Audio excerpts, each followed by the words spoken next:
सहायता समूह की महिलाएं हैं, ड्रोन दीदियां यहाँ पे शामिल होंगी, लखपति दीदियां यहाँ पर मौजूद होंगी, आंगनवाड़ी महिलाएं यहाँ पर मौजूद होंगी।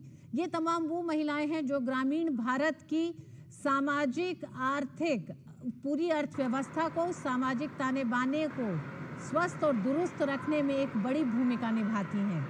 अवधेश जी मेरे साथ यहाँ मौजूद हैं। अवधेश जी, क्या कहना चाहेंगे? बिल्कुल, एक जैसे होता है ना कि स्फुलिंग, आप देखिए क्या दृश्य है ये। मतलब इस प्रकार की सभाएं जिसमें प्रधानमंत्री जाते हो केवल महिलाएं ही हैं, और आप देखिए सभी के हाथ में एकदम आधुनिक अपग्रेडेड जो है, जो आज के समय का अद्यतन मोबाइल है, और सब उसी ढंग से उपयोग कर रही हैं। तो एक दृश्य है इसमें सामान्य, मैं समझता हूं कि किशोरावस्था से लेकर और बुजुर्ग महिलाएं तक हैं, और जैसे आपने कहा अलग अलग क्षेत्रों की महिलाएं हैं। और वाराणसी तो एक सेंटर है, वहाँ की संस्कृति का, कला का, विज्ञान का, सबका सेंटर है। तो ये अद्भुत दृश्य है। मुझे नहीं लगता है कि भारत के विपक्ष ने कल्पना की होगी कि हम रोक देंगे तो वो धीरे धीरे मतलब एक महिलाओं के सांस्कृतिक और राजनीतिक पुनर्जागरण की दृष्टि से एक आंदोलन में परिणत हो जाएगा। ये कल्पना नहीं रही होगी, क्योंकि ये दृश्य देखने के बाद एक उत्साह तो पैदा होता ही है कि हमारे देश की महिलाओं के नेतृत्व को उभरने से कोई रोक नहीं सकता है, लेकिन साथ ही साथ अंदर एक भाव भी पैदा होता है। अवधेश जी, इतनी बड़ी संख्या में महिलाएं, और देश की महिलाओं ने संसद तक जिन जनप्रतिनिधियों को पहुंचाया, ये सोचकर पहुंचाया कि जब वो हक और अधिकारों की बात करेंगे तो उसमें महिला हक और अधिकार भी शामिल होंगे और उन्हें प्राथमिकता दी जाएगी। शायद उस प्राथमिकता की वो मांग करती हैं, और जब चुनावों में उनकी मांगों को प्राथमिकता दी जाएगी, इस तरह का आश्वासन अगर नेता देते हैं तो वो संसद तक दिखना चाहिए था। जो संसद में 33% महिला आरक्षण कानून को अमल में लाने के लिए जो संशोधन लेके आए गए, उन पर विपक्ष ने एक तरह से नकारात्मक एक उनकी सोच थी जो उन्होंने पास नहीं किया। देखिए, पहले दिन से हम लोग बात करते रहे हैं, 1996 से मुझे याद है कि बाहर अवश्य बात करते थे, लेकिन कोई इस बिल को पारित करना नहीं चाहता था। सभी दलों के सांसदों में यही भाव होता था कि अगर ये पास हो गया तो अनेक नेताओं को घर बैठ जाना पड़ेगा। इसी भाव से इसको आज रोका जाता रहा है। अभी भी तर्क दिया जाए, लेकिन यही भाव आ रहा है। उसी का रास्ता निकाला गया कि भाई ठीक है, 543 आपका रहने देते हैं, इसका जब जो बढ़ जा रहा है, जो 275 सीटें बढ़ाई जा रही है, उसको आरक्षित कर देते हैं, उसको भी रोका गया है। देखिए, इस समय करीब 40 लाख हमारे देश में ऐसी महिलाएं हैं जो स्थानीय निकायों में चुनाव जीतकर आकर और भारत में नेतृत्व करने के लिए तैयार हैं। उनके अंदर वो भाव पैदा हुआ है। अवधेश जी, जब प्रधानमंत्री इस समय जब महिलाओं के बीच में शामिल हैं तो उसमें मुख्यमंत्री योगी आदित्यनाथ भी दिख रहे हैं, बीजेपी अध्यक्ष नितिन नवीन भी दिखाई दे रहे हैं। हमारे साथ एक और मेहमान जुड़ गई हैं, Aditi Tandon, associate editor the Tribune. Aditi ji, बहुत बहुत स्वागत है। अदिति जी, अगर आप अपने भी टीवी स्क्रीन पे इन दृश्यों को देख रही हैं तो इस समय प्रधानमंत्री वाराणसी में हजारों की संख्या में इस पंडाल में महिलाएं मौजूद हैं, जहां प्रधानमंत्री इन महिलाओं से संवाद करेंगे। नारी शक्ति सशक्तिकरण को लेकर प्रधानमंत्री के संवाद में ऐसा माना जा रहा है, ये अनुमान लगा रहे हैं हम भी कि महिलाओं के सशक्तिकरण से संबंधित उस बिल और किस तरह से ये बिल आने वाले समय में महिलाओं को और मजबूत करने जा रहा है, उसका जिक्र जरूर होगा। जाहिर तौर पर उसका जिक्र लाजमी भी है, क्योंकि हमने देखा कि अभी पीछे जो विशेष सत्र बुलाया गया था बिल पास करने के लिए, उसमें क्या हुआ, आपके गेस्ट पहले ही बोल चुके हैं इस बारे में। जो महत्वपूर्ण बात यही है कि अब जो नैरेटिव्स की लड़ाई शुरू हो गई है, प्रधानमंत्री ने देश के नाम संदेश भी दिया बिल गिरने के अगले दिन। ये अपने आप में एक बहुत महत्वपूर्ण घटना थी, क्योंकि उन्होंने महिला आरक्षण को इतनी गंभीर और इतना महत्वपूर्ण विषय समझा कि उन्होंने इस मुद्दे पर राष्ट्र को संबोधित किया। हमने पहले देखा है कि राष्ट्र को संबोधित किन किन मुद्दों पर प्रधानमंत्री ने किया है। तो ये जो उनका एक डिसीजन था, ये अपने आप में पॉलिटिकल सिंबोलिज्म में एक बहुत बड़ा सिग्नल था कि हमारे लिए महिला सशक्तिकरण और महिला रिजर्वेशन एक पॉलिटिकल स्लोगन नहीं है, हमारी कन्विक्शन की बात है। और ऐसा प्रधानमंत्री ने अपने वक्तव्य में भी कहा। जो बहुत इंपॉर्टेंट चीज उन्होंने कही, वो उन्होंने सिग्नल उसी दिन दे दिया था कि इस मुद्दे को भाजपा घर घर तक ले जाएगी। उन्होंने इनफैक्ट कैबिनेट की जो मीटिंग हुई थी उस बिल के गिरने के बाद, उसमें तमाम मंत्रियों को ये संदेश दिया कि आप लोग अपने अपने प्रदेश में अपनी अपनी कॉन्स्टिट्यूएंसी के हर गांव तक जाएंगे और ये संदेश देंगे कि हमने कोशिश की थी अपनी तरफ से 33% आरक्षण को लागू करने की, लेकिन किन वजहों से वो नहीं हो पाया। तो अब क्या है कि उत्तर प्रदेश एक बहुत इंपॉर्टेंट स्टेट है। हम जानते हैं कि प्रधानमंत्री आज वाराणसी में महिलाओं को संबोधित करने जा रहे हैं। इसका अपना भी बहुत बड़ा एक महत्व है, उनकी अपनी कॉन्स्टिट्यूएंसी है और मुझे लगता है करीब 50,000 महिलाएं वहां इस वक्त एकत्रित हैं और तमाम सेगमेंट से महिलाएं आई हैं। तो प्रधानमंत्री का मुझे ऐसा अनुमान है कि संदेश यही होने वाला है कि चाहे जो हो जाए वो अपनी टर्म में 33% की जो आरक्षण का प्रॉमिस है उसको पूरा करके रहेंगे। और ये हम जान रहे हैं कि 1996 से लेकर आज तक महिला आरक्षण का जो विधेयक है उसने कितनी लंबी लड़ाई लड़ी है। और ऐसा भी नहीं है कि पॉलिटिकल पार्टीज ने वर्बल सपोर्ट नहीं दिया है। हमने देखा है कि HD देवेगौड़ा जी की सरकार में पहला मसौदा तैयार हुआ बिल का, उसके बाद कांग्रेस की सरकार ने इसको पारित करने की कोशिश की। भाजपा ने हमेशा इस बिल का समर्थन किया, हर हाउस में, राज्यसभा में, लोकसभा में। आपको याद है कि मनमोहन सिंह जी की सरकार में कोशिश हुई, राज्यसभा में पास हो गया, फिर लोकसभा में फेल हो गया। जहां इनके अपने यूपीए के अपने अलाइज ने इस बिल को गिराया, उसमें समाजवादी पार्टी ने भी बढ़ चढ़कर हिस्सा लिया। और मुझे लगता है आज वाराणसी की धरती से प्रधानमंत्री सपा पर एक बहुत बड़ा कटाक्ष करने वाले हैं, क्योंकि जब जब महिला आरक्षण की बात हुई है सपा उसके खिलाफ खड़ी हुई नजर आई। अदिति जी, महिला आरक्षण कानून को लेकर एक लंबे समय से चर्चा होती रही। हालांकि 2023 में ये संसद से पारित हुआ है, लेकिन उससे पहले जब जब चर्चा होती थी तो इस कानून को लेकर जो बातचीत होती थी उसमें ये माना जाता था कि एक खास वर्ग तक सीमित इसकी चर्चा रहती थी, यानी कि एक पढ़े लिखे वर्ग तक, अर्बन जो सिटीज़ हैं उन तक, राजनीतिक परिवारों की महिलाओं तक ये सीमित होता था। क्या आपको लगता है कि पिछले 20 सालों में और 2023 के बाद, इसके पारित होने के बाद, अब प्रधानमंत्री ने इसके संदर्भ में, इसकी परिभाषा में एक बड़ा बदलाव किया है, जब इसे घर घर तक यानी ग्रामीण भारत तक पहुंचाने की एक मुहिम ली है?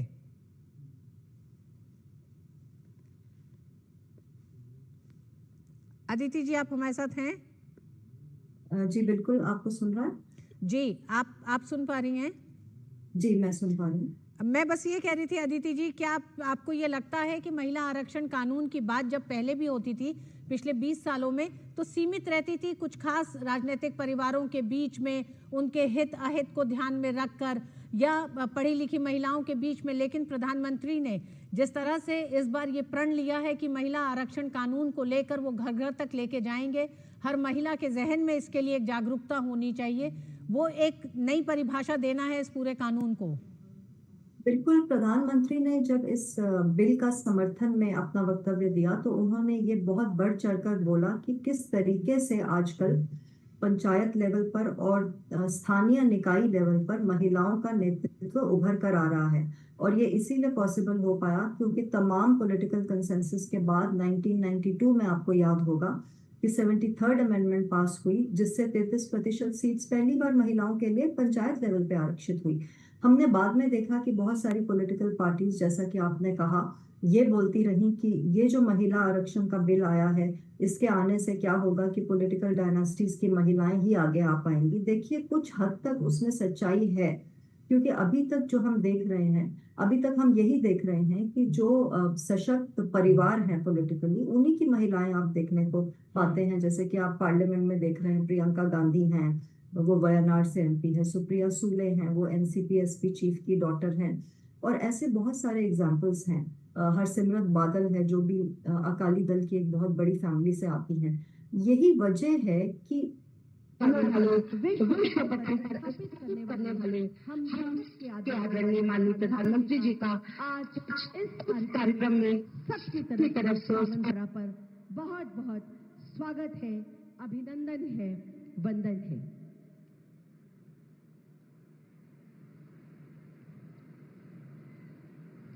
इसी के साथ स्वागत माननीय राज्यपाल महोदया का, स्वागत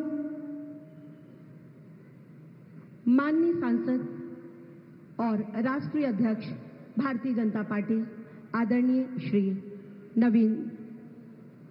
नितिन नवीन जी का स्वागत, माननीय मुख्यमंत्री जी का और मंच पर उपस्थित सभी मातृशक्तियों को प्रणाम करते हुए मैं अनुरोध करती हूं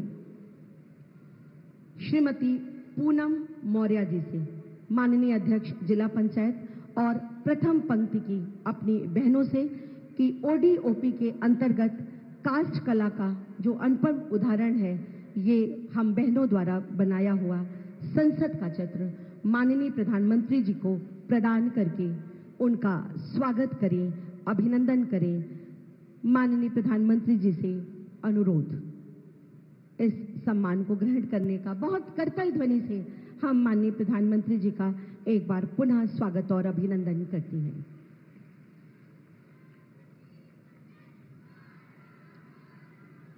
महिला शक्ति को प्रणाम करते हुए द्वितीय पंक्ति में बैठी अपनी सभी बहनों से अनुरोध करती हूँ कि माननीय प्रधानमंत्री जी को काशी की कला संस्कृति के अभिन्न अंग, ये देवी स्वरूपा जो एक मुखौटे के रूप में है, ये मुकुट उन्हें हम सब की तरफ से प्रदान करके हमारे द्वितीय पंक्ति की ये बहनें पुनः एक बार माननीय प्रधानमंत्री जी का स्वागत कर रही हैं, अभिनंदन कर रही हैं, वंदन कर रही हैं। इसी के साथ हमारी तृतीय पंक्ति की बहनें जो बनारस की स्वयं सहायता समूह की हैं, जिन्होंने बनारस की आन बान शान और ओडीओपी की बनारसी साड़ी को, जिस पर जीआई टैग से आलोकित जरदोजी की कढ़ाई से नए संसद भवन की आकृति पुनः माननीय प्रधानमंत्री जी को भेंट करके हम सब उनका स्वागत करते हैं, अभिनंदन करते हैं, वंदन करते हैं। इसी के साथ महिलाओं के उत्थान के लिए सदैव लगी रहने वाली हमारी सामाजिक कार्यकर्ती बहनें, जिनमें श्रीमती मीना त्रिवेदी, श्रीमती मीना सिंह और डॉक्टर मोहिनी झंवर, ये हम सब की तरफ से जीआई टैग में शामिल प्रस्तर कला का अद्वितीय उदाहरण, ये हमारा राष्ट्रीय पक्षी मोर, इसकी प्रतिमा माननीय प्रधानमंत्री जी को प्रदान करेंगी हमारी ये बहनें श्रीमती मीना त्रिवेदी, मीना सिंह और मोहिनी झंवर। आज हम सब अभिभूत हैं माननीय प्रधानमंत्री जी को अपने बीच पाकर और एक एक करके सभी उनका स्वागत करने को उत्सुक हैं। इसी क्रम में मैं चिकित्सक वर्ग से डॉक्टर इंदु सिंह, प्रोफेसर मालिका तिवारी और डॉक्टर श्वेता सिंह से अनुरोध करूंगी कि पंचमुखी गणेश की प्रतिमा हम सबकी तरफ से माननीय प्रधानमंत्री जी को भेंट करके एक बार पुनः आप सबकी करतल ध्वनि के बीच उनका स्वागत करें, अभिनंदन करें, वंदन करें। ये हमारी चिकित्सक बहनें महिलाओं को उनके बेहतर स्वास्थ्य के लिए जरूरी जानकारियां देती हैं, उन्हें स्वस्थ और रखने का प्रयास करती हैं। इसी के साथ मंच पर आएंगी डॉक्टर यमुना शुक्ला, डॉक्टर नीरजा माधव और आनंद प्रभा तथा संगीता कपूर। आप प्रधानमंत्री जी द्वारा काशी को विश्व के सबसे बड़े घाट के रूप में दिए गए नमो घाट के स्मृति भेंट करके हम सब की तरफ से उनका स्वागत करेंगी, अभिनंदन करेंगी। ये हमारी साहित्यकार, प्रिंसिपल, लेखिका और सीए बहनें हैं और कहते हैं एक शिक्षित नारी पूरे समाज को, पूरे देश को शिक्षित करती है। इसी के साथ मैं माननीय प्रधानमंत्री जी से सादर उनका स्थान ग्रहण करने का अनुरोध करती हूं। मैं अनुरोध करती हूं माननीय जिला पंचायत अध्यक्षा श्रीमती पूनम मौर्य जी से कि वो आए और स्वागत उद्बोधन प्रेषित करें। श्रीमती पूनम मौर्य जी।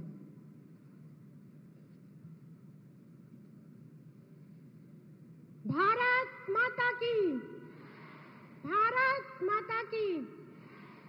विशाल महिला सम्मेलन में आज के इस अवसर पर विश्व के सर्वाधिक लोकप्रिय जननायक यशस्वी प्रधानमंत्री श्री नरेंद्र मोदी जी का, भारतीय जनता पार्टी के माननीय राष्ट्रीय अध्यक्ष श्री नितिन नवीन जी का, महामहिम राज्यपाल श्रीमती आनंदीबेन पटेल जी का, आदरणीय केंद्रीय वित्त राज्य मंत्री एवं प्रदेश अध्यक्ष श्री पंकज चौधरी जी का, माननीय मुख्यमंत्री श्री योगी आदित्यनाथ जी का और मंच पर उपस्थित सभी विशिष्ट महानुभाव और सामने बैठी हुई सभी माताओं बहनों का मैं हृदय के गहराइयों से हार्दिक अभिनंदन वंदन करती हूँ। आज काशी की हर महिला आपको केवल देश के नेतृत्व के रूप में नहीं बल्कि परिवार के उस संरक्षक के रूप में देख रही है जिसने हमारी रसोई से लेकर हमारे आत्मसम्मान तक की चिंता की है और पिछले दशक में नारी शक्ति को उस विकास शिखर पर पहुंचाया जहां से हम बेखौफ होकर प्रगति के पथ पर अग्रसर हैं। आपकी दूरदर्शी सोच ने हमें केवल योजनाओं का लाभार्थी नहीं बल्कि राष्ट्र निर्माण का आधार स्तंभ बनाया है और गृह लक्ष्मी के रूप में वह असली सम्मान वह बुनियादी जरूरतें प्रदान की जिन्हें दशकों तक अनदेखा किया जा रहा था।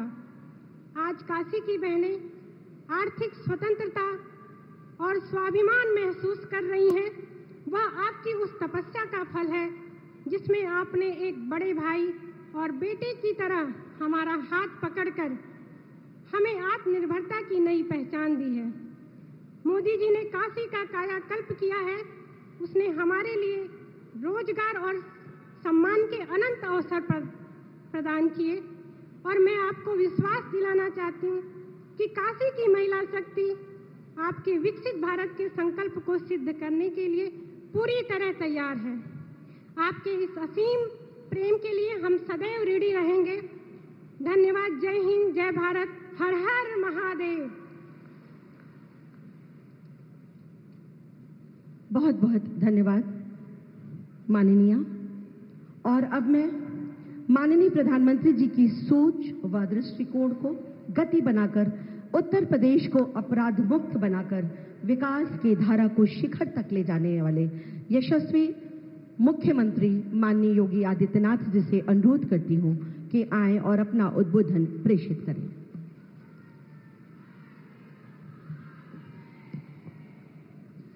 भारत माता की, भारत माता की, भारत माता की, गंगे मैया की, गंगे मैया की, माता अन्नपूर्णा की, माता अन्नपूर्णा की।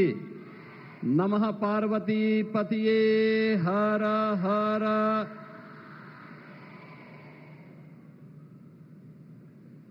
नए भारत के निर्माता, विश्व के सबसे लोकप्रिय जननायक आदरणीय प्रधानमंत्री जी, प्रदेश की माननीय राज्यपाल श्रीमती आनंदीबेन पटेल जी, भारतीय जनता पार्टी के राष्ट्रीय अध्यक्ष, राज्यसभा के माननीय सांसद माननीय श्री नितिन नवीन जी, केंद्रीय वित्त राज्य मंत्री, भारतीय जनता पार्टी के प्रदेश के अध्यक्ष श्री पंकज चौधरी जी, जिला पंचायत अध्यक्ष वाराणसी श्रीमती पूनम मौर्य जी, आज के इस नारी बंधन सम्मेलन में उपस्थित सभी माननीय जनप्रतिनिधिगण, काशी के प्रत्येक क्षेत्र से आई हुई सभी उपस्थित बहनें, आदरणीय प्रधानमंत्री जी की ही काशी में आज नारी वंदन सम्मेलन में मैं प्रदेश की आधी आबादी की ओर से पूरे प्रदेश वासियों की ओर से उनका हृदय से स्वागत करता हूं, अभिनंदन करता हूं।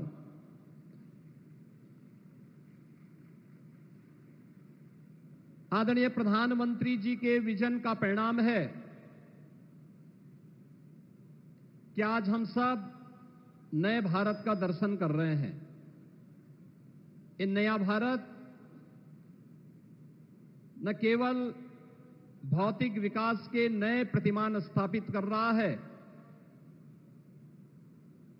बल्कि समग्र विकास की उस अवधारणा को साकार करते हुए विरासत से विकास की उस नई यात्रा के माध्यम से विकसित भारत की संकल्पना को पूरा कर रहा है, जो वास्तव में भारत की एक नई पहचान दिलाने वाला है। हम सब इस बात को जानते हैं कि आदरणीय प्रधानमंत्री जी ने हमेशा इस बात को कहा कि देश के अंदर 4 ही जातियां हैं और उन 4 जातियों में हमारा समग्र समाज समाहित होता है। उनमें से उन्होंने एक कही थी नारी, एक गरीब, एक युवा और एक अन्नदाता। कितने विराट विजन के अनुरूप इन चारों तबकों को, जो समग्र समाज की और समग्र राष्ट्र का प्रतिनिधित्व करते हैं, उन्हें भारत की राजनीति का एजेंडा बना करके प्रत्येक योजना का लाभ उन लोगों के साथ जोड़ते हुए उनके आर्थिक स्वावलंबन, उनके सम्मान, उनकी सुरक्षा और एक दूरदृष्टि सोच के माध्यम से नए भारत और विकसित भारत की संकल्पना को साकार करने का विजन प्रधानमंत्री जी ने जो दिया, वह हम सबको प्रत्येक क्षेत्र में देखने को मिल रहा है। हम सब काशीवासी हैं। काशी भारत की आध्यात्मिक और सांस्कृतिक केंद्र बिंदु प्राचीन काल से रही है, लेकिन काशी के बारे में जो धारणा थी, वह धारणा जिस रूप में बदलती हुई दिखाई दे रही थी, पिछले 11-12 वर्ष में पूरी दुनिया की दृष्टि पूरी दुनिया के लिए आकर्षण का केंद्र बना। काशी जिस शिव की, बाबा विश्वनाथ की शाश्वत चेतना का केंद्र बिंदु था, वह फिर से काशी विश्वनाथ धाम के रूप में हम सबको देखने को मिला है। और आज हम सब इस बारे में देखते हैं कि विरासत और विकास का वह अद्भुत समन्वय न केवल काशी में, उत्तर प्रदेश में और पूरे देश के अंदर हम सबको उसी जीवंतता के साथ दिखाई दे रहा है जो आदरणीय प्रधानमंत्री जी ने काशी से प्रारंभ किया। आज पूरे देश के अंदर वह हम सबको दिखाई दे रहा है। जिस काशी ने भारत की सनातन परंपरा को जीवंतता प्रदान की, भारत की आत्मा को अपने भीतर सजोए, वे वही काशी आज एक नए कलेवर के रूप में दुनिया के सामने हम सबको दिखाई दे रही है। आज जब यहां पर आदरणीय प्रधानमंत्री जी का आगमन हम सबके बीच में इस नारी शक्ति वंदन अधिनियम, जिसे संसद में जो आदरणीय प्रधानमंत्री जी ने पिछले 11-12 वर्ष में नारी सुरक्षा, नारी सम्मान और नारी सुरक्षा के लिए जिस अभियान को अपने हाथों में लिया था, लाभार्थी परख योजना के साथ साथ अब वह देश के कानून निर्माता के रूप में देश के लिए कुछ और बड़ी महत्वपूर्ण पहल को आगे बढ़ा सकें। एक समय सीमा के अंदर 2029 में उन्हें यह अधिकार प्राप्त हो और देश की विधायिका में, देश की संसद में, देश की विधानसभाओं में उन्हें 33% आरक्षण की व्यवस्था सुनिश्चित हो और उनका प्रतिनिधित्व हो। उसको रोकने की जो कुछ सी साजिश विपक्ष ने, कांग्रेस ने, समाजवादी पार्टी ने, इंडी गठबंधन ने किया है, उसके खिलाफ देश के अंदर आक्रोश की प्रतिध्वनि के रूप में आज हमें आधी आबादी के मन में वह आक्रोश झलकता हुआ दिखाई दे रहा है। और उस आक्रोश की अभिव्यक्ति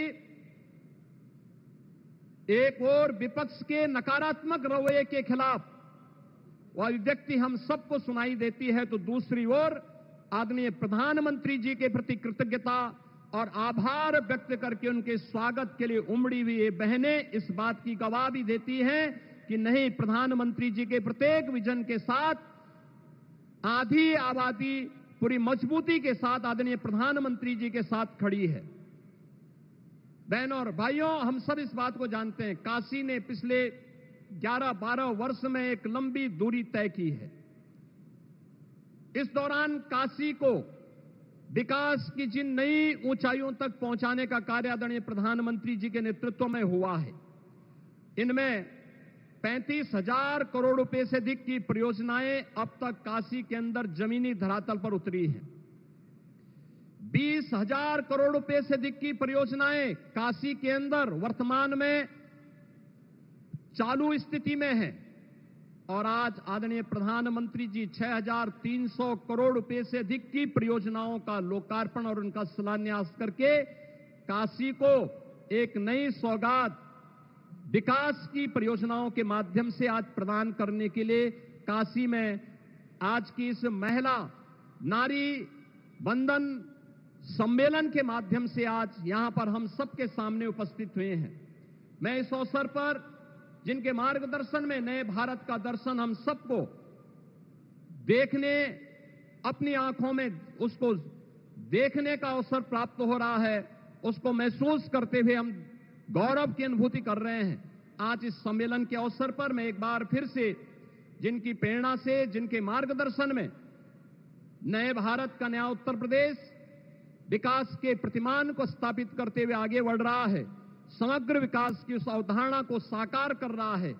क्या गांव, क्या गरीब, क्या किसान, क्या नौजवान, क्या आधी आबादी, इन सभी के उन्नयन के लिए जो कार्यक्रम आगे बढ़ रहे हैं, उन कार्यक्रमों की श्रृंखला में आज काशी में यह नारी गरिमा के प्रतीक नारी वंदन का यह सम्मेलन आदरणीय प्रधानमंत्री जी के स्वागत और अभिनंदन के लिए यहां पर उत्सुक है। भीषण गर्मी के बावजूद 3 बजे से ही यहां पर ये बहनें यहां पर उपस्थित हो गई थी और आदरणीय प्रधानमंत्री जी भी पूर्वोत्तर भारत के दौरे के उपरांत बंगाल के चुनाव के दौरे और सिक्किम के दौरे के बाद सीधे काशी में, अपनी काशी में आए हैं। आज यहां पर आपके साथ संवाद करने, मां गंगा और मां अन्नपूर्णा के साथ साथ बाबा विश्वनाथ को नमन करने के लिए आज यहां पर आए हैं। मैं इस अवसर पर आदरणीय प्रधानमंत्री जी का हृदय से स्वागत करता हूं, अभिनंदन करता हूं। भारतीय जनता पार्टी के राष्ट्रीय अध्यक्ष के रूप में पहली बार काशी में पधारे हैं भारतीय जनता पार्टी के राष्ट्रीय अध्यक्ष माननीय श्री नितिन नवीन जी। मैं इस अवसर पर काशी वासियों की ओर से और खासतौर पर काशी की इन बहनों की ओर से, उत्तर प्रदेश के सभी कार्यकर्ताओं की ओर से उनका भी और आदरणीय राज्यपाल जी का भी हृदय से स्वागत और अभिनंदन करते हुए अपनी वाणी को विराम देता हूं। धन्यवाद। जय हिंद, जय जय श्री राम। बहुत बहुत आभार माननीय मुख्यमंत्री जी। काशी के हर घाट में संस्कृति और इतिहास, हर कण में आध्यात्म और मोक्ष की नगरी संस्कार, और इस संस्कारों की नगरी में ये देदीप्यमान पूरा मंच जिसमें उपस्थित हैं माननीय सांसद और राष्ट्रीय अध्यक्ष भारतीय जनता पार्टी आदरणीय श्री नितिन नवीन जी। मैं बड़े आदर और सम्मान के साथ उनको उनके उद्बोधन के लिए आपकी जोरदार करतल ध्वनि के मध्य आमंत्रित करती हूं।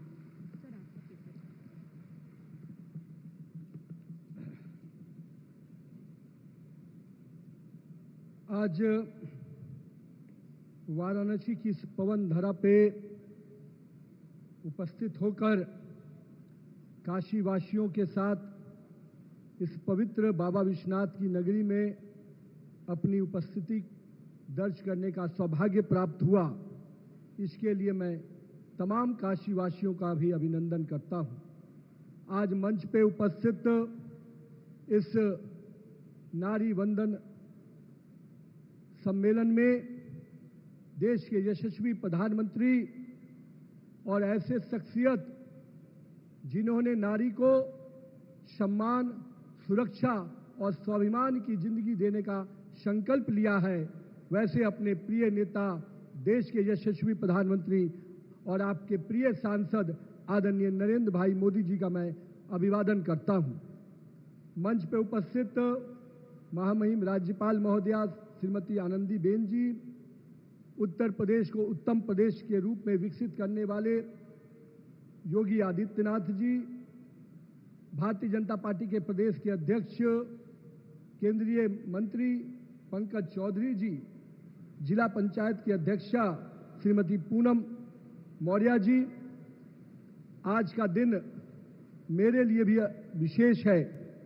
मैं माताओं और बहनों को केवल काशी के इस भूमि में नमन ही नहीं करता, काशी की इस भूमि पर आपका अभिनंदन करता हूं।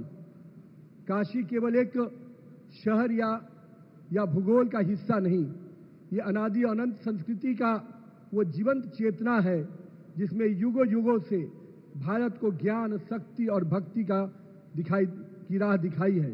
इस पवित्र भूमि को मैं नमन करता हूं, अभिवादन करता हूं। जिस प्रकार मां गंगा सदियों से इस धरा को अपने ममत्व और निर्मल जल से सींचती रही हैं, मैं यहाँ पर उपस्थित अपनी माताओं और बहनों को और देश की सभी माताओं बहनों के उस संघर्ष, परिश्रम और आत्मबल कि जिस आत्मबल से उन्होंने परिवार का, समाज का और इस देश को जीवंत सींचने का और इसके संस्कृति को बढ़ाने का आपने नेतृत्व दिया है। काशी की इस पवित्र धरा को, जहां देवी अहिल्याबाई होलकर की इस महान संकल्प को देखा है, जिन्होंने अपनी अटूट श्रद्धा और प्रशासकीय दृष्टिकोण से इस मंदिर की नगरी की रक्षा और पुनर्निर्माण किया, मैं उनको भी आज नमन करता हूं। मित्रों, यहाँ पर मेरी बड़ी संख्या में आई हुई माता बहनों के चेहरे को मैं देख रहा था, किस प्रकार से वो अपने प्रिय नेता को अपने बीच पाकर हर्षोल्लासित थी। मैं मानता हूं माँ बहनों के आज जिस प्रकार से उपस्थिति दर्ज हुई है, वो कहीं न कहीं आज ही के दिन मैं उनको इस बात को भी याद करता हूं कि माननीय प्रधानमंत्री जी, मैं उस पुण्य आत्मा को नमन करता हूं जिसने ऐसे यशस्वी पुत्र को जन्म दिया, जिन्होंने केवल अपनी माता का ही सम्मान और की चिंता नहीं की, देश के करोड़ों माता बहनों को सुरक्षा, सम्मान और स्वाभिमान से जीवन दिया है और उनके जीवन में बदलाव लाने का काम किया है। ऐसे अपने प्रधानमंत्री जी का मैं बहुत बहुत अभिवादन करता हूं। साथ ही साथ माननीय प्रधानमंत्री जी, आपने महिलाओं के जीवन में, आधी आबादी के जीवन में जो बदलाव लाया है, मैं देख सकता हूं पिछले एक दशक से अधिक जब हम इस देश में मां बहनों को योजनाओं के ही नहीं, उनके जीवन में किस प्रकार से बदलाव आए, उसको आपने नेतृत्व दिया और आज महिलाएं केवल समाज को जोड़ने के साथ साथ एक निर्णायक नेतृत्व दे रही हैं। इसमें आपका बहुत बड़ा योगदान है। आज देश की महिलाएं, आज जब पूरा हिंदुस्तान महिला नेतृत्व को आगे देखना चाहता है, उसका भी संकल्प जिस प्रकार से आपने लिया है, वो निश्चित रूप से आने वाले समय में इस संकल्प की सिद्धि की ओर आप इसको लेके चलेंगे। आज हिंदुस्तान जब एग्रीकल्चर से लेकर एआई तक आगे बढ़ रहा है, आज जब आप पूरे इस देश को केवल वुमेन डेवलपमेंट के लिए नहीं, वुमेन लेड डेवलपमेंट कैसे हो, इस दिशा में लेकर आप आगे बढ़ रहे हैं। और आज आपके उस विचार से पूरा देश की आधी आबादी अपने आप को स्वाभिमान और समृद्धि के साथ आगे बढ़ाने के लिए आगे बढ़ रही है। मैं आज यहाँ पर उपस्थित आधी आबादी के अपनी माता बहनों को मैं उन चीज़ों को जरूर स्मरण करना चाहता हूँ जिन्होंने पिछले एक दशक में माननीय प्रधानमंत्री जी ने जिस प्रकार से अनेकों योजनाओं की सौगात इस देश को दी, चाहे वो प्रधानमंत्री शौचालय योजना हो, उज्ज्वला योजना हो। मैं मानता हूं कि इन सारी योजनाओं में जिस प्रकार की संवेदना उनके अंदर थी, वो संवेदना भारत की आधी आबादी और नारी को सम्मान दिलाता है।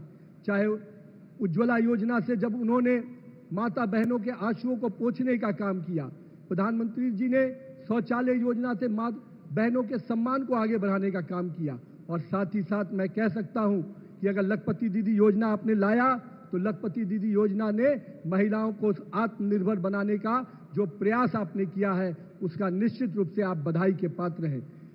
जब पिछले कुछ वर्षों से हम गणतंत्र दिवस के अवसर पर देखते हैं कैसे हमारी माता बहनें सेना और अर्धसैनिक बलों की टुकड़ियों की अगुवाई कर रही हैं, ये दिखाता है कि आपने केवल महिलाओं को सशक्त नहीं किया है, एक नेतृत्व भी प्रदान किया है। और विकसित भारत के संकल्प को 2047 का आपने देखा है, उसमें महिलाएं कैसे अग्रणी भूमिका में आए, इस दिशा में आपने लगातार कदम उठाया है। आज महिलाएं आईटी सेक्टर से लेकर ओलंपियाड तक कैसे नेतृत्व दे रही हैं, खेल से लेकर रिसर्च के क्षेत्र में किस प्रकार से प्रतिनिधित्व कर रही है, ये आपके नेतृत्व का परिफल है प्रधानमंत्री जी। मैं देख रहा था बहुत सारी हमारी बहनें यहाँ उपस्थित हैं, जिस प्रकार से बहनों के अंदर उत्साह दिख रहा था। आपने बेटी पढ़ाओ, बेटी बचाओ और बेटी पढ़ाओ की योजनाओं से जिस प्रकार से महिलाओं और पुरुष के रेशियो को आपने मजबूत करने का काम किया, उससे आज मेरी बहनें आत्मनिर्भर भी बन रही हैं और साथ ही साथ अपने आप को सशक्त रूप से इस देश के सही नागरिक के रूप में आगे काम कर रही हैं। मैं माननीय प्रधानमंत्री जी, नारी शक्ति को जो उड़ान देने का आपने जो शक्ति प्रदान करने का जो योजना लिया, भरसक ये योजनाओं को विपक्ष के साथियों ने रोकने का प्रयास किया है, पर हम जानते हैं आपने जब जब इस देश के लिए कोई संकल्प किया है, उस संकल्प को सिद्धि में आपने पहुंचाया है। इस देश गवाह है कि जब आपने ट्रिपल तलाक की योजना ली तो महिलाओं के सम्मान का जो विषय हो सकता था, उस सम्मान को देने का काम जब आपने किया तो देश की आबादी ने आपको आशीर्वाद दिया है। प्रधानमंत्री जी, मैं मानता हूं कि आज इस बिल के माध्यम से भले ही कुछ आंकड़ों के आधार पर यह रुका जरूर है, पर हम मानते हैं आपने संकल्प किया है तो आप इसको निश्चित रूप से पूरा भी करेंगे। आज देश की आबादी में जिस प्रकार से महिलाओं का योगदान, उनका सहयोग मिल रहा है, हम पूरी तरह से आश्वस्त हैं कि आने वाले समय में आपकी सोच का परिणाम निश्चित रूप से नारी बहनें सशक्त होंगी और आत्मनिर्भर बनकर आगे बढ़ेंगी। मैं माननीय प्रधानमंत्री जी, आज इस काशी की नगरी पे आकर मैं आज उसकी पुरानी विरासत को भी मैंने देखा है, किस प्रकार से गलियों का ये शहर था, आज ये शहर पूरा विकसित शहर के रूप में दिख रहा है। इसके सांस्कृतिक विरासत को जिस प्रकार से आपने पुनर्जीवित किया है, पुनर्स्थापित किया है, एक एक सनातनी अपने आप को गौरवान्वित महसूस करता है जब वो काशी की नगरी में आता है। मैं काशी की इस पवित्र नगरी पर आप सभी का अभिवादन भी करता हूं और साथ ही साथ जय मां गंगे की इस नगरी को नमन करता हूं। जय बाबा विश्वनाथ, भारत माता की जय, वंदे मातरम।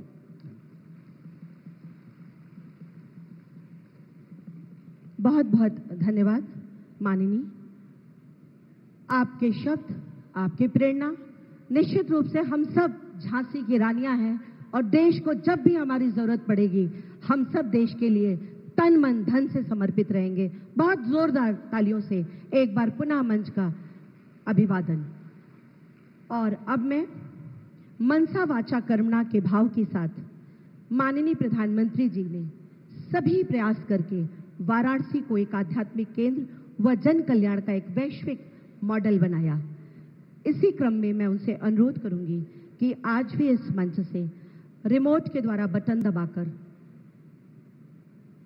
6,330 रुपए से ज्यादा की 163 से अधिक विकास परियोजनाओं का लोकार्पण व शिलान्यास अपने कर कमलों से करने की कृपा करें।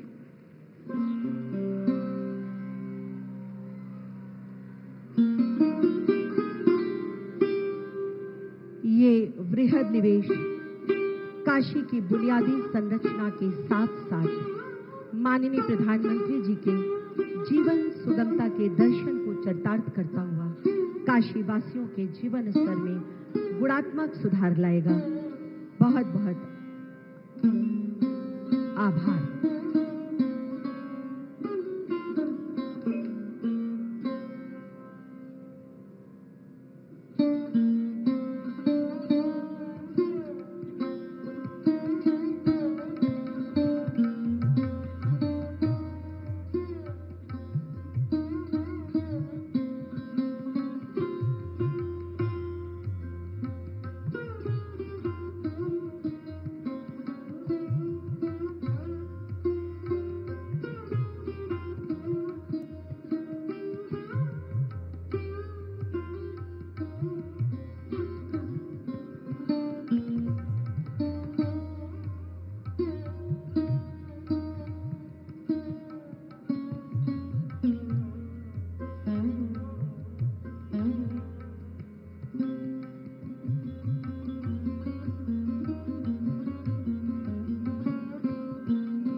करतल ध्वनि से हम सब माननीय प्रधानमंत्री जी का आभार व्यक्त करते हैं।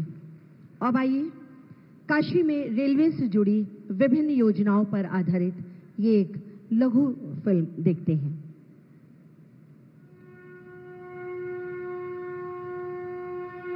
अनंत, अनादि, अविनाशी काशी, जहां पुरातन और नूतन, परंपरा और आधुनिकता एक साथ समाहित। यहाँ के यशस्वी सांसद और देश के प्रधानमंत्री श्री नरेंद्र मोदी जी के विजन के तहत आज वाराणसी तेजी से विकसित बनते भारत का प्रतिबिंब है। अनवरत विकास की इसी कड़ी में रेल कनेक्टिविटी को नई गति देने के लिए करीब 2500 करोड़ रुपए की लागत से यहाँ के लोगों को वाराणसी और पंडित दीनदयाल उपाध्याय जंक्शन के बीच तीसरी और चौथी रेल लाइन का उपहार मिल रहा है, जिसमें गंगा जी पर बनने वाला नया रेल कम रोड ब्रिज शामिल है, जो रामनगर को सीधे नेशनल हाईवे नंबर 19 से जोड़ देगा और जिससे व्यापार और पर्यटन की राहें भी आसान होंगी। इसके साथ ही कनेक्टिविटी की ये नई राह उत्तर प्रदेश से महाराष्ट्र को जोड़ रही है, क्योंकि भगवान श्री राम की पावन जन्मभूमि अयोध्या और बाबा काशी विश्वनाथ की नगरी वाराणसी के लोगों को मिल रहा है 2 अमृत भारत एक्सप्रेस ट्रेनों का उपहार। यशस्वी प्रधानमंत्री श्री नरेंद्र मोदी जी के द्वारा शुभारंभ हो रही अमृत भारत एक्सप्रेस ट्रेन जोड़ेगी वाराणसी को पुणे से और अयोध्या को सीधे मुंबई से। किफायती, सुरक्षित और आरामदायक सफर के साथ ही आधुनिक सुविधाओं से लैस ये दोनों ट्रेन पर्यटन और समृद्धि के नए अवसर लाएंगी। विरासत का सम्मान, विकास का संकल्प। डबल इंजन सरकार के द्वारा काशी और उत्तर प्रदेश के विकास को यूं ही गति मिलती रहेगी।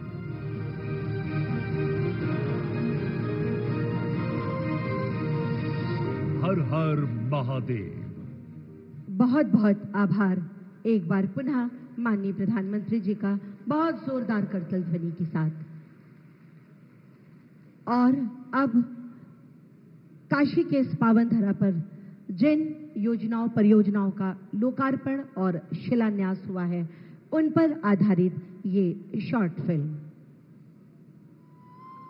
मां गंगा के किनारे बसी अविनाशी काशी, ये विश्व की प्राचीनतम जीवंत नगरी, संस्कृति और आध्यात्म का एक प्रमुख केंद्र है।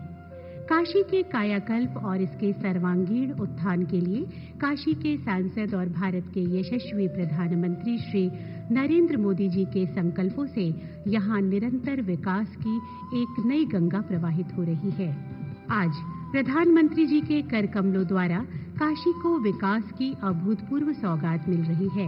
लगभग 1050 करोड़ रुपए से अधिक की लागत से 50 परियोजनाओं का लोकार्पण और 5280 करोड़ रुपए की लागत से 113 परियोजनाओं का शिलान्यास संपन्न हो रहा है। यातायात को सुगम बनाने के लिए पांडेपुर से रिंग रोड और दौलतपुर काली मंदिर से आजमगढ़ रोड तक मार्ग चौड़ीकरण और सुंदरीकरण का कार्य 280 करोड़ की लागत से पूर्ण हुआ है। इसी श्रृंखला में लाट भैरव रेल ओवरब्रिज और बाबतपुर चौबेपुर ओवरब्रिज अब जनमानस के लिए समर्पित है, जो शहर की रफ्तार को नई गति प्रदान कर रही है। सुरक्षा व्यवस्था को मजबूत करते हुए 36वीं वाहिनी पीएसी में अत्याधुनिक बैरक का निर्माण सुनिश्चित किया गया है। आध्यात्मिक चेतना के केंद्रों का पुनरुद्धार माननीय प्रधानमंत्री जी की प्राथमिकता है। संत कबीर प्राकट्य स्थली, नगवा स्थित संत रविदास पार्क का जीर्णोद्धार, सारनाथ के सारंगनाथ मंदिर का सुंदरीकरण और चंद्रावती घाट का निर्माण काशी के पर्यटन को नई ऊंचाइयों पर ले जा रहे हैं। बेटियों के सुंदर भविष्य और आत्मनिर्भरता के लिए विकास खंड अराजी लाइन में कस्तूरबा गांधी बालिका विद्यालय का नया शैक्षणिक ब्लॉक और छात्रावास तैयार है। नगर क्षेत्र के 23 विद्यालयों को स्मार्ट क्लास से सुसज्जित करके उनका पुनर्विकास किया गया है, ताकि हर बच्चे को गुणवत्तापूर्ण शिक्षा का समान अधिकार सुनिश्चित हो सके। महात्मा गांधी काशी विद्यापीठ विश्वविद्यालय में भी छात्रावासों के जीर्णोद्धार से युवाओं को बेहतर शैक्षणिक वातावरण मिलेगा। साथ ही युवाओं के लिए लगभग 10 करोड़ रुपए की लागत से यूपी कॉलेज में नवनिर्मित हॉकी टर्फ खेल के क्षेत्र में नए कीर्तिमान स्थापित करने का आधार बनेगा। स्वस्थ काशी समृद्ध काशी के संकल्प के साथ रामनगर में 100 बेड का वृद्धाश्रम और चोलापुर में 50 फील्ड हॉस्पिटल की सुविधा तैयार है और श्री शिव प्रसाद गुप्त मंडलीय चिकित्सालय में लगभग 320 करोड़ की लागत से बन रहा 500 बेड का सुपर स्पेशलिटी अस्पताल स्वास्थ्य सेवाओं में मील का पत्थर साबित होगा। हर घर में शुद्ध जल पहुंचाने की दिशा में 30 से अधिक गांवों में नई पाइपलाइन बिछाई गई है। नमामि गंगे योजना के अंतर्गत भगवानपुर में 55 MLD क्षमता का सीवेज ट्रीटमेंट प्लांट और भेलुपुर में सौर ऊर्जा संयंत्र की स्थापना से काशी अब ग्रीन एनर्जी की ओर अग्रसर है। आज जिन 113 परियोजनाओं का शिलान्यास हो रहा है वे काशी के भविष्य को और उज्जवल बनाएंगी। इसमें गंगा नदी पर 2460 करोड़ से अधिक की लागत से बनने वाला भव्य सिग्नेचर ब्रिज शामिल है, जो रेल और सड़क परिवहन के क्षेत्र में एक इंजीनियरिंग मिसाल होगा। 80 घाट पर मैकेनाइज्ड पार्किंग, नए विद्युत उपकेंद्र और नगर निगम के एकीकृत कार्यालय से प्रशासनिक व्यवस्था और नागरिक सुविधाएं अत्याधुनिक होंगी। साथ ही काशी को लेगेसी वेस्ट यानी दशकों से जमा कचरे के पहाड़ों से मुक्त करने की दिशा में 50 करोड़ से अधिक लागत की परियोजना से 12 लाख टन कचरे का वैज्ञानिक निस्तारण किया जाएगा। काशी के विस्तार के साथ अब नए शामिल हुए 25 वार्डों के हर घर तक नगर निगम की गाड़ी पहुंचेगी। आज 150 नए ई-वाहनों को हरी झंडी दिखाई जा रही है, जो प्रदूषण मुक्त सफाई सुनिश्चित करेंगे। साथ ही 20 करोड़ से अधिक की लागत से बनने वाले 6 नए ट्रांसफर स्टेशनों के बाद सड़कों पर कहीं भी ओपन डंपिंग साइट नहीं बचेगी। शिक्षा, स्वास्थ्य, पर्यटन और तकनीक, हर क्षेत्र में काशी आज नए कीर्तिमान स्थापित कर रही है। विकास की इस अद्भुत यात्रा के लिए हम समस्त काशी के वासी अपने प्रिय प्रधानमंत्री श्री नरेंद्र मोदी जी के हृदय से आभारी हैं। और ये आभार एक बार पुनः व्यक्त सबके करतल ध्वनि के माध्यम से। और आइए, चिकित्सा पद्धति के क्षेत्र में मील का पत्थर बन रहे सोवा रिगपा प्रणाली का एक देखते हैं इस शॉर्ट फिल्म के माध्यम से।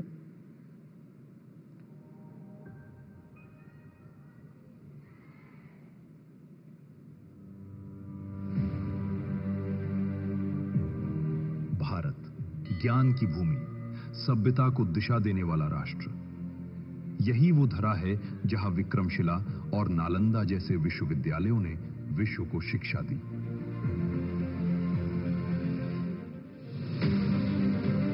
इसी ज्ञान धारा से हिमालय की गोद में विकसित हुई एक अद्भुत चिकित्सा पद्धति सोवा रिगपा। सोवा अर्थात उपचार और रिगपा अर्थात विज्ञान, चिकित्सा का विज्ञान। आयुष परिवार में सोवा रिगपा सिस्टम को शामिल किया गया है। आयुर्वेद, योग और नेचुरोपैथी, यूनानी, सिद्धा और होम्योपैथी, इसके बाद सोवा रिगपा आयुष परिवार का 6ठा सदस्य हो गया है। आज माननीय प्रधानमंत्री श्री नरेंद्र मोदी के नेतृत्व में भारत सरकार इस अमूल्य विरासत को केंद्रीय उच्च तिब्बती शिक्षा संस्थान के माध्यम से नई पहचान दिला रही है। ये संस्थान आज परंपरा और आधुनिकता के अद्वितीय संगम के रूप में उभर रहा है, जो तिब्बती और हिमालयी बौद्ध संस्कृति के संरक्षण के साथ साथ उसे वैश्विक परिप्रेक्ष्य में स्थापित करने का सशक्त माध्यम बन चुका है। ये संस्थान केवल एक शिक्षण केंद्र नहीं, बल्कि एक समग्र चिकित्सा धाम है। इसके केंद्र में निहित है सोवा रिगपा की प्राचीन निदान पद्धति, एक ऐसी समग्र चिकित्सा दृष्टि जो हिमालय की दुर्लभ जड़ी बूटियों और बौद्ध करुणा से समृद्ध है तथा शरीर, मन और चेतना के संतुलन को समझती है। इसके मूल आधार में है भैषज्य गुरु, उपचार बुद्ध, जो रोग को केवल शारीरिक विकार नहीं बल्कि जीवन ऊर्जा के असंतुलन के रूप में देखते हैं। इस संस्थान की शिक्षा पद्धति जो प्राचीन परंपरा के साथ आधुनिक जो ढांचा है, यूनिवर्सिटी का ढांचा है, उस पद्धति में डाल करके बच्चों को शिक्षित करना जो है इस संस्थान का उद्देश्य रहा है। 27 एकड़ में फैला यह हरित परिसर 5 संकायों, 12 विभागों और 5 शोध इकाइयों के साथ ज्ञान परंपरा को आगे बढ़ा रहा है, जहां अस्पताल और मेडिकल कॉलेज साथ-साथ संचालित होते हैं। यहां विद्यार्थी नाड़ी विज्ञान की सूक्ष्मता, औषधीय वनस्पतियों की शक्ति और आधुनिक शोध की दृष्टि को एक साथ लेकर आगे बढ़ते हैं। इसी ज्ञान के आधार पर संस्थान का सोवा रिगपा चिकित्सालय प्रतिदिन 250 से अधिक मरीजों को उपचार प्रदान करता है। वर्ष 2024 से 25 में यहां 35,000 से अधिक रोगियों का सफलतापूर्वक उपचार किया गया। इस समृद्ध ज्ञान परंपरा को सहेजने का दायित्व निभाता है शांत रक्षित पुस्तकालय, जहां 87,000 से अधिक पुस्तकें और दुर्लभ पांडुलिपियां सुरक्षित हैं, जो सदियों की बौद्धिक विरासत को जीवंत बनाए रखती हैं।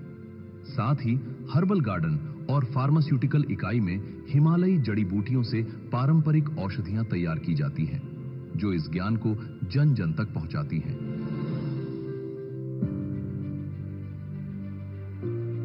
– 2021 से नीट के माध्यम से प्रवेश ने सोवा रिगपा को राष्ट्रीय चिकित्सा शिक्षा प्रणाली से सशक्त रूप से जोड़ दिया है। स्नातक, स्नातकोत्तर और पीएचडी कार्यक्रमों के साथ ये संस्थान आज परंपरा और आधुनिकता के अद्भुत संगम का जीवंत प्रतीक बन चुका है, जहां ज्ञान केवल सिखाया नहीं जाता, बल्कि नई दिशा में विकसित भी किया जाता है। आज माननीय प्रधानमंत्री श्री नरेंद्र मोदी यूथोग सोवा रिगपा महाविद्यालय एवं चिकित्सालय की नवनिर्मित बहुमंजिला इमारत का लोकार्पण कर इसे राष्ट्र को समर्पित करने जा रहे हैं। इस नए भवन में सोवा रिगपा चिकित्सा पद्धति पर आधारित आधुनिक चिकित्सा सुविधाओं की व्यवस्था की गई है। 10,970 वर्ग मीटर में बना ये 45 बेडेड अस्पताल उच्च चिकित्सा उपकरण, आधुनिक प्रयोगशालाएं, पारंपरिक शोध की समृद्ध परंपरा और विश्व स्तरीय चिकित्सा सुविधाओं से सुसज्जित है, जो स्वास्थ्य, शोध और मानव सेवा में नई संभावनाओं के द्वार खोलकर विश्व को नई दिशा देगा। माननीय प्रधानमंत्री श्री नरेंद्र मोदी जी के नेतृत्व एवं मार्गदर्शन में ये भारत की प्राचीन चिकित्सा परंपरा को उसका योग्य स्थान दिलाने का सशक्त प्रयास है। यूथोग सोवा रिगपा महाविद्यालय एवं चिकित्सालय।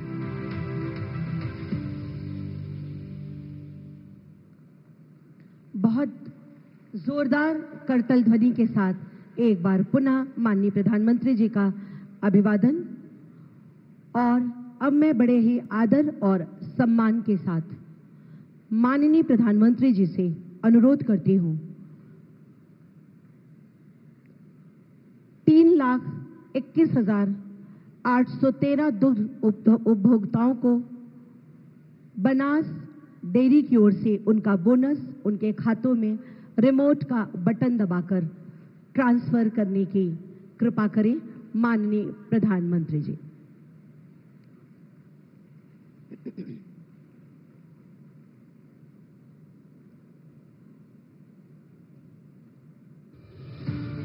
माननीय प्रधानमंत्री श्री नरेंद्र मोदी जी का अन्नदाता की समृद्धि का संकल्प आज उत्तर प्रदेश के हर किसान के चेहरे पर मुस्कान की वजह बन रहा है। उत्तर प्रदेश की इसी मिट्टी पर लिखी जा रही है किसानों की समृद्धि की एक नई कहानी। आज बनास डेयरी के साथ उत्तर प्रदेश में करीब 4 लाख दुग्ध उत्पादक जुड़े हुए हैं। कानपुर, लखनऊ और वाराणसी के आधुनिक प्लांट्स आज प्रतिदिन 25 लाख लीटर दूध को किसानों की प्रगति में बदल रहे हैं। साथ ही बलिया, अलीगढ़, मोदीनगर और गोगा में मिल्क पैकिंग स्टेशनों के माध्यम से गुणवत्ता और विश्वसनीयता का नया मानक तय किया गया है। 58 जिलों में फैला यह नेटवर्क आज लाखों ग्रामीण परिवारों की आय का सबसे मजबूत जरिया बन चुका है। विज्ञान और पशुपालन के मिलन से अब किसान की आय बढ़ रही है। वाराणसी की एम्ब्रियो ट्रांसफर तकनीक की सफलता से पशुपालन में एक नई क्रांति आ चुकी है। उन्नत नस्ल से होगा रिकॉर्ड दूध उत्पादन, जो किसान की समृद्धि का आधार बनेगा। आज हर महीने 5,000 मैट्रिक टन उत्तम पशु आहार की आपूर्ति के साथ पशुओं की सेहत और किसानों की बरकत दोनों सुनिश्चित किए जा रहे हैं।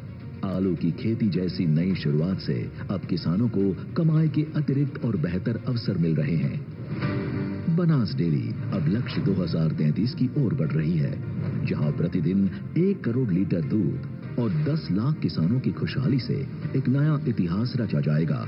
पूर्वांचल से 25 लाख लीटर दूध और 3 लाख किसानों की भागीदारी ये सिर्फ एक लक्ष्य नहीं है, ये एक क्रांति है। बनास डेयरी द्वारा बागपत में प्रतिदिन 10 लाख लीटर दूध प्रोसेसिंग क्षमता से सुसज्ज एक विशाल प्लांट स्थापित किया जा रहा है, जिससे हजारों परिवारों के जीवन में समृद्धि आएगी। तरक्की की रफ्तार अब और तेज होगी। साल 2024-25 में 2139 करोड़ रुपए दूध उत्पादकों के बैंक खातों में दिए गए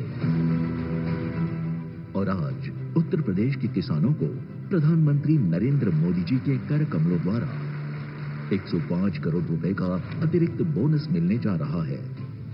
बनास डेयरी अब सिर्फ एक डेयरी नहीं, यह उत्तर प्रदेश के करोड़ों अन्नदाताओं की आशा, आत्मनिर्भरता और विश्वास का प्रतीक है। ग्रामीण उत्थान का यह नया अध्याय आने वाली पीढ़ियों के लिए समृद्धि की गारंटी है। बनास डेयरी, समृद्ध किसान, सशक्त उत्तर प्रदेश। हम सबकी तरफ से कोटिशाह आभार माननीय प्रधानमंत्री जी। यात्रा का एक महत्वपूर्ण स्तंभ है क्षेत्रीय व अंतर्राज्यीय कनेक्टिविटी में क्रांतिकारी परिवर्तन लाना, और ये परिवर्तन परिवहन क्षेत्र में जिसको गति देंगे माननीय प्रधानमंत्री जी, जिनसे उनका भारत जोड़ो का सपना भी साकार होता हुआ दिखता है। मैं आपसे सादर अनुरोध करती हूँ कि हरी झंडी दिखाकर पुश पुल टेक्निक से लैस 2 नई अमृत भारत एक्सप्रेस ट्रेनों को रवाना करने की महती कृपा करें, जो चलेंगे बनारस से पुणे,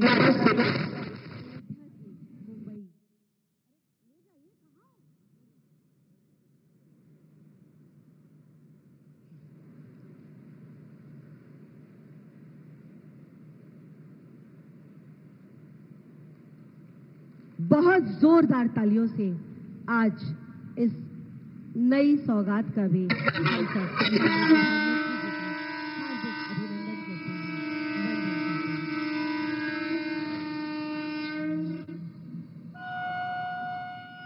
बनारस से पुणे तथा अयोध्या से ये दोनों अमृत भारत एक्सप्रेस ट्रेन जो आधुनिक सुविधाओं से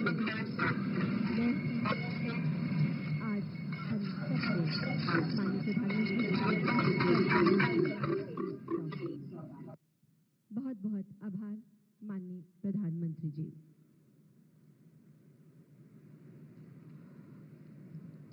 मनसा वाचा कर्मणा के भाव के साथ आपके सभी प्रयासों ने वाराणसी को एक आध्यात्मिक केंद्र व जन कल्याण का एक वैश्विक मॉडल बनाकर विश्व पटल पर इसको स्थापित कर दिया है।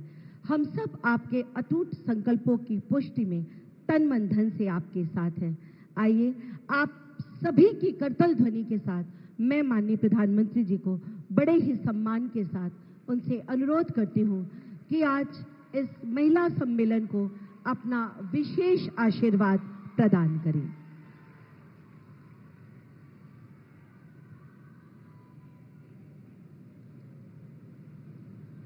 नमः पार्वती पतये हर हर महादेव। उत्तर प्रदेश के राज्यपाल आनंदीबेन पटेल,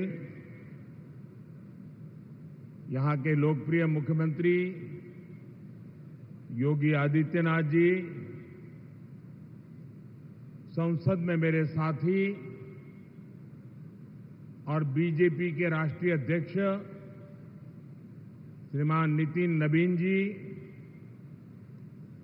उत्तर प्रदेश से सांसद और यूपी बीजेपी के अध्यक्ष श्रीमान पंकज चौधरी जी, जिला पंचायत अध्यक्षा बहन पूनम मौर्य जी,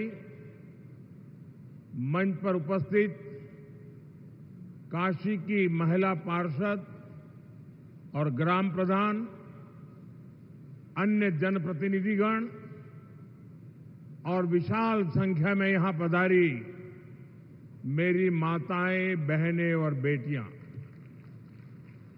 आप सबको नमस्कार। साथियों, हमारी काशी माता श्रृंगार गौरी, माता अन्नपूर्णा, माता विशालाक्षी, माता संकटा और मां गंगा ऐसी दिव्य शक्तियों की भूमि है।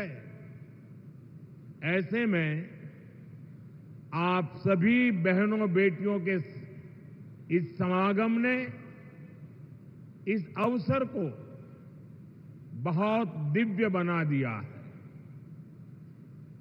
हम काशी के ई भूमि पर आप सब माई बहन के, काशी के बिटियन के प्रणाम करत है।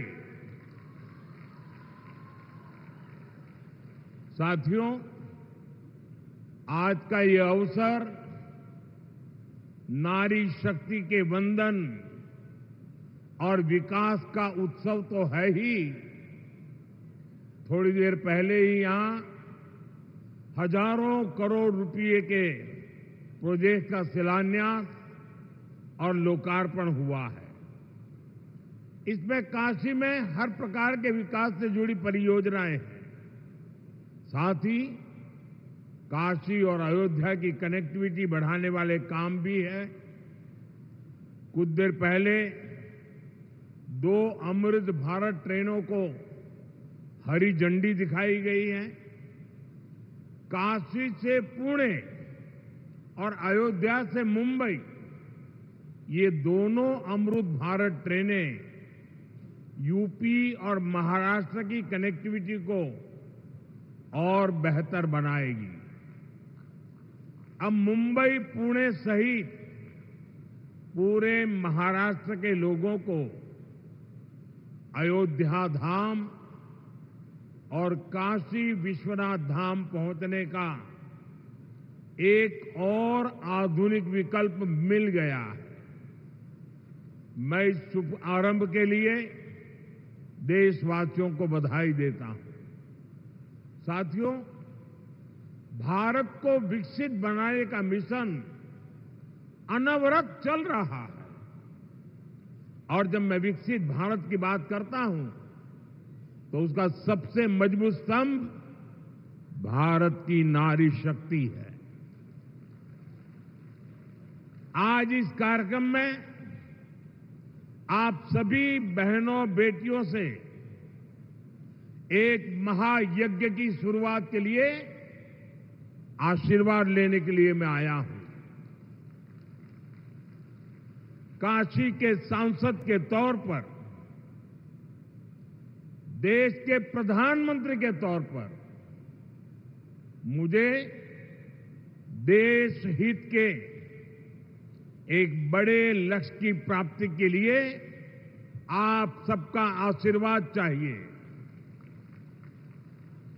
और ये बड़ा लक्ष्य है लोकसभा, विधानसभा में महिलाओं के लिए आरक्षण को लागू करना। अभी कुछ दिन पहले सपा और कांग्रेस जैसे दलों की वजह से हमारा ये प्रयास संसद में सफल नहीं हो पाया। लेकिन मैं आप सभी बहनों को फिर से भरोसा देता हूं, आपके आरक्षण का हक लागू हो, इसमें कोई कोर कसर बाकी नहीं छोड़ूंगा। साथियों, घर में महिला के सशक्त होने से पूरे परिवार को ताकत मिलती है। इससे समाज मजबूत होता है, देश मजबूत होता है। अतीत में बहनों बेटियों को बहुत संघर्ष करना पड़ा है। काशी की आप बहनों ने भी कई तरह की मुश्किलें देखी हैं। आपने भी कितनी ही चुनौतियों का सामना किया है। बेटियों को अक्सर अनेक प्रकार के सवालों से गुजरना पड़ता था। तुम ये करके क्या करोगी? तुम्हें इसकी क्या जरूरत है? तू का करवू? तोहे का जरूरत है? तू चुप रह, ये काम तो से ना हो पाई।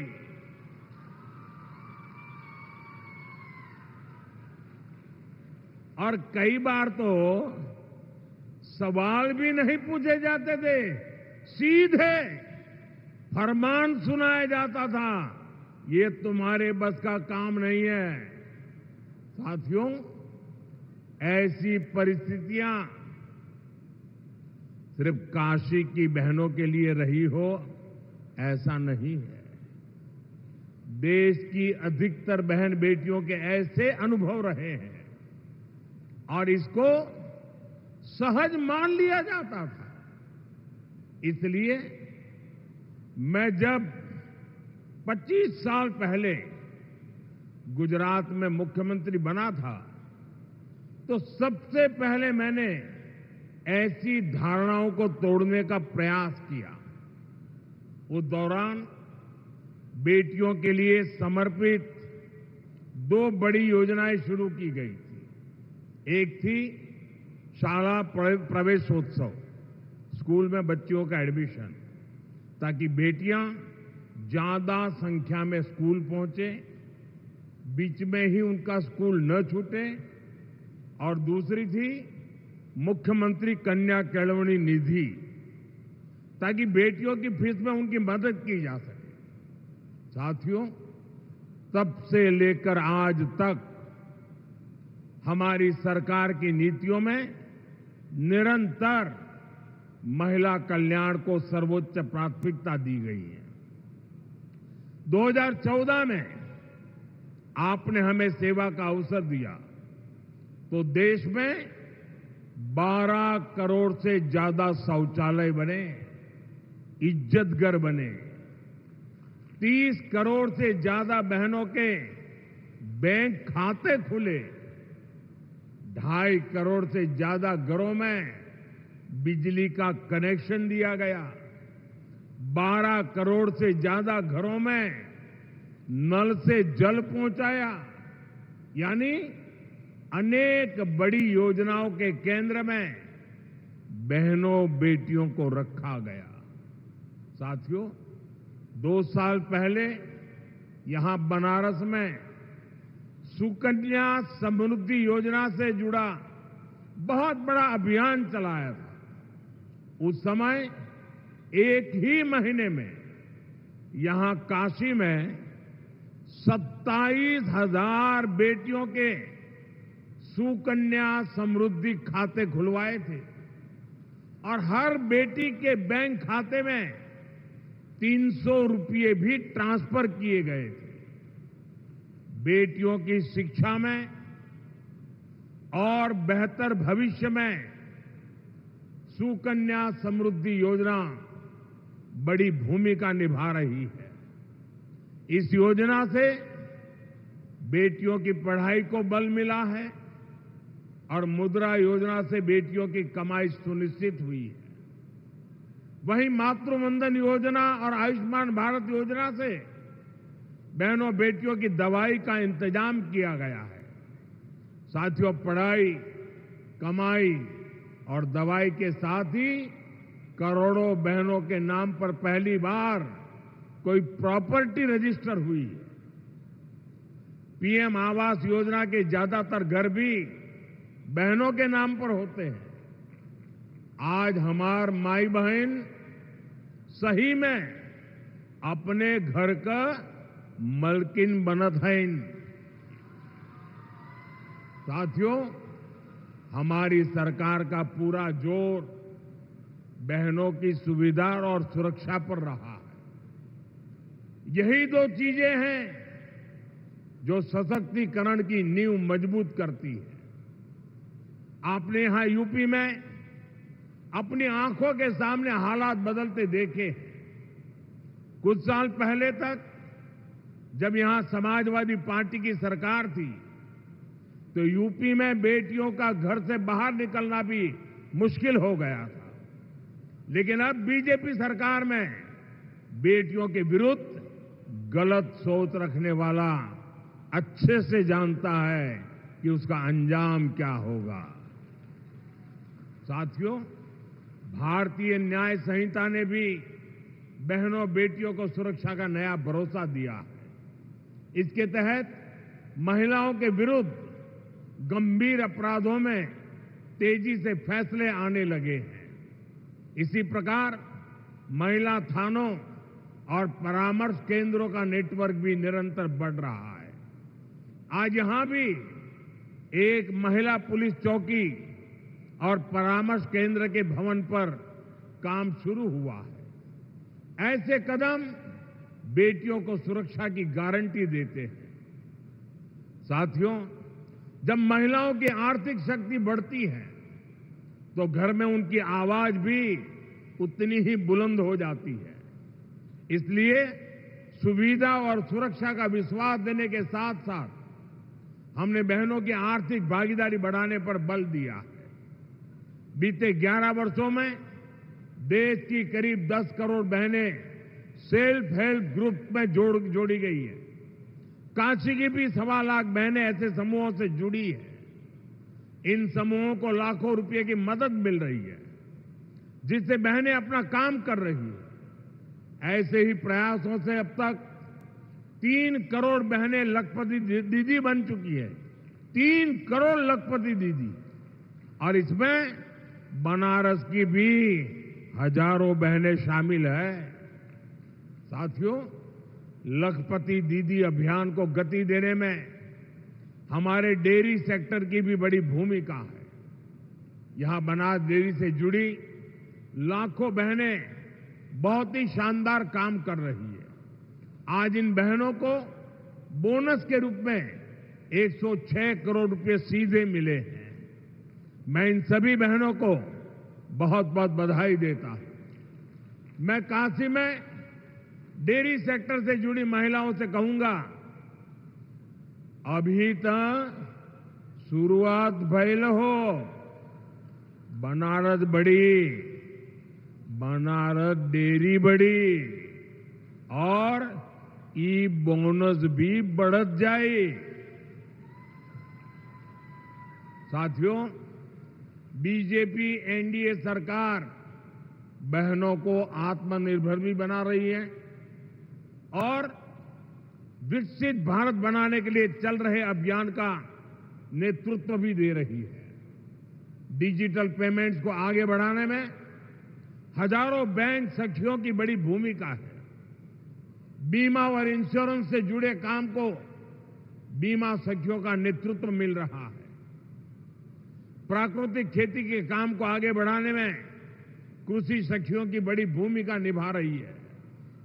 और खेती में जो ड्रोन क्रांति आ रही है, उसका नेतृत्व भी हमारी नमो ड्रोन दीदियां ही कर रही है।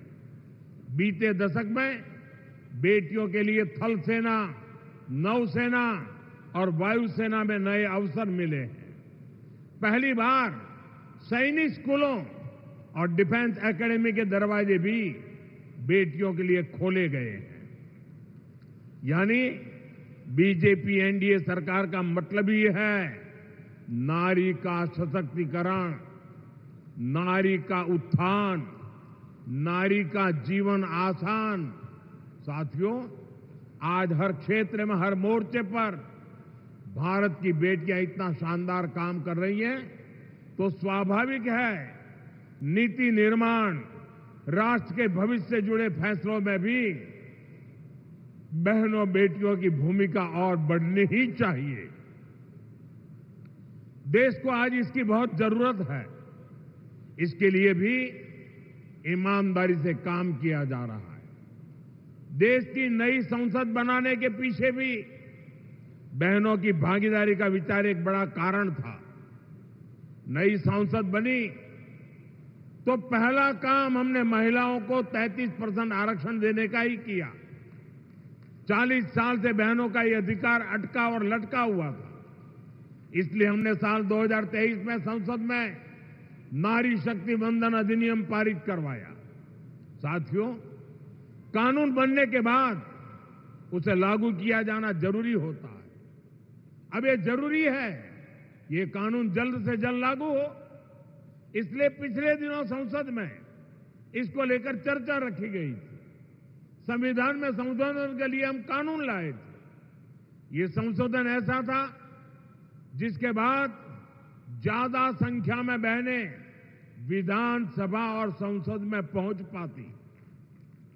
लेकिन साथियों, कांग्रेस, समाजवादी पार्टी, टीएमसी और डीएमके जैसी पार्टियों ने एक बार फिर देश की महिलाओं को धोखा दिया। ऐसे दलों ने 40 साल से महिला आरक्षण पर ब्रेक लगाया हुआ था। अब समाजवादी पार्टी ने फिर से इसे लाल झंडी दिखा दी है। साथियों, असली बात यह है कि ये सारे परिवारवादी और तुष्टीकरण में डूबे दल नारी शक्ति से डरे हुए हैं। आप सभी से डरे हुए हैं। ये परिवारवादी दल देश की उन बेटियों को विधानसभा और संसद नहीं आने देना चाहते, जो कॉलेज कैंपस से लेकर पंचायतों, स्थानीय निकायों तक हर जगह अपने दम पर नेतृत्व दे रही है। ये जानते हैं कि अगर धरातल पर काम करने वाली बेटियां ऊपर आ गई तो इनका नियंत्रण खत्म हो जाएगा, इनकी सत्ता पर सवाल खड़े हो जाएंगे। इसलिए ही जो परिवारवादी दल है ये संसद में हुए विरोध में सबसे आगे रहे हैं। साथियों, मुझे संतोष है कि देश की बहनें, बेटियां इनकी इस कुटिल मंशा को पहचान गई है। आप देख रहे हैं असम, केरलम, पुडुचेरी, बंगाल और तमिलनाडु में बहनों ने रिकॉर्ड मतदान किया है। महिला आरक्षण विरोधी दलों को अंदाजा नहीं है कि बहनों का ये वोट महिला विरोधी इन दलों को सजा देने के लिए हुआ है। साथियों, बीजेपी एनडीए सरकार का एक ही मंत्र है, नागरिक देवो भव। देश के नागरिकों की पढ़ाई, कमाई, दवाई, सिंचाई और सुनवाई ये हमारी प्राथमिकता है। इसी भाव के साथ आज यहां काशी के विकास को भी विस्तार दिया गया है। गंगा जी पर सिग्नेचर ब्रिज बनने से पूर्वांचल की कनेक्टिविटी और सशक्त होगी। साथियों, बीते एक दशक में काशी उत्तर और पूर्वी भारत का एक बड़ा आरोग्य हब बनकर उभरा है। 500 बेड का मल्टी सुपर स्पेशलिटी अस्पताल काशी के हेल्थ केयर इकोसिस्टम को और मजबूत करेगा। इसके अलावा 100 बेड के क्रिटिकल केयर ब्लॉक का भी शिलान्यास किया गया। इससे गंभीर बीमारियों के इलाज के लिए एक बहुत बड़ी सुविधा काशी में जुड़ेगी। साथियों, गंगा जी की साफ सफाई हो, घाटों के विकास से जुड़ा काम हो या शासन प्रशासन से जुड़े भवनों का निर्माण हो, हर हुआ और भवानीपुर में किसानों के लिए भंडारण सुविधाएं हो, वृद्धाश्रम हो, महिला छात्रावास हो, ये सब काशी के संवेदनशील विकास का ही प्रमाण है। इन कार्यों से बनारस के लोगों को ही सबसे ज्यादा फायदा हो रहा है। साथियों, काशी की विरासत, यहां की धरोहर को सशक्त करने का अभियान भी निरंतर चल रहा है। संत कबीर स्थली का विकास और नगवा स्थित संत रविदास पार्क का जीर्णोद्धार ये हमारे इसी अभियान का हिस्सा है। साथियों, हमारी काशी अविनाशी है। ये अनवरत चलने वाला शहर है। इसी तरह विकास का अभियान भी निरंतर गतिमान है। मैं नारी शक्ति का वंदन करते हुए एक बार फिर हमें आशीर्वाद देने के लिए मैं आपका आभार व्यक्त करता हूं और विकास कार्यों के लिए शुभकामनाएं देता हूं। मेरे साथ बोलिए भारत माता की, भारत माता की, भारत माता की। वंदे वंदे वंदे। हर हर महादेव।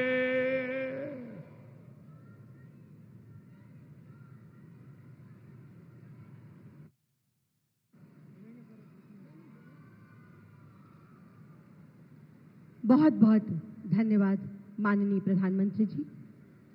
आज का यह कार्यक्रम एक भाव है, व्रत है, वचन है, आपका हम महिलाओं के सम्मान की रक्षा का, सुरक्षा का, हमारे अधिकारों को प्रदान करने के संकल्प का।